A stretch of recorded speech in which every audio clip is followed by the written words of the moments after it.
Hello everyone, তোমরা সবাই কেমন আছো? আশা করছি ভালো আছো। আজ জানো তো আমি আর মা চলে গিয়েছিলাম বৈশাখী মেলা দেখতে। বৈশাখী মেলায় ঢোকার আগে আমাদের এখানে পড়ে গোপালের মন্দির। সেখানে গিয়ে দেখি গোপালকে তখন দোলানো হচ্ছে, সন্ধ্যা আরতি হচ্ছে।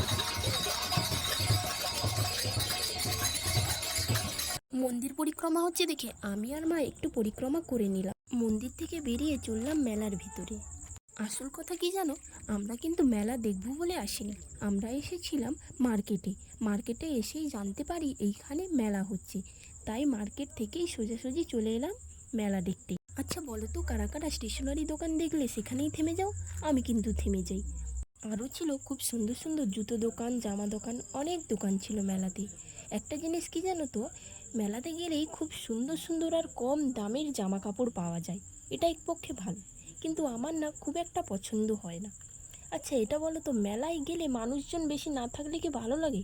সেই দিন না মেলাতে একদমই মানুষজন ছিল না। আর একটা বিষয় কি জানো তো, মেলাতে খাওয়ার দোকান ছিল না। এই একটা দোকান ছিল আর একটা ফুচকা দোকান ছিল। মেলাতে খাওয়ার দোকান না থাকলে কি ভালো লাগে বলো তো? মেলার বাইরে ছিল একটাই মিষ্টি দোকান। তাই মনের দুঃখে আর বেশিক্ষণ না থেকে এই ভেলপুরিটা খেয়েই চলে এলাম। আর মেলার ফুচকা আমার না একদমই পছন্দ হয় না, তাই মার্কেটে গিয়েই ফুচকা খাবো। এই যে মেলা থেকে বেরিয়ে পড়েছি, একটা জিনিস দেখো, দেখাচ্ছি, দাঁড়াও, ওয়েট। এই দেখো, এই ভিউটা কত সুন্দর না? খুব সুন্দর। আমরা যখন মেলা থেকে বেরোই তখন অনেকটাই রাত হয়ে গেছিলো, তাই তাড়াতাড়ি করে আমি আর মা চলে এলাম। এইরকমই আরও ইন্টারেস্টিং ভিডিও দেখতে আমার চ্যানেলটাকে সাবস্ক্রাইব করে রেখো। বাই।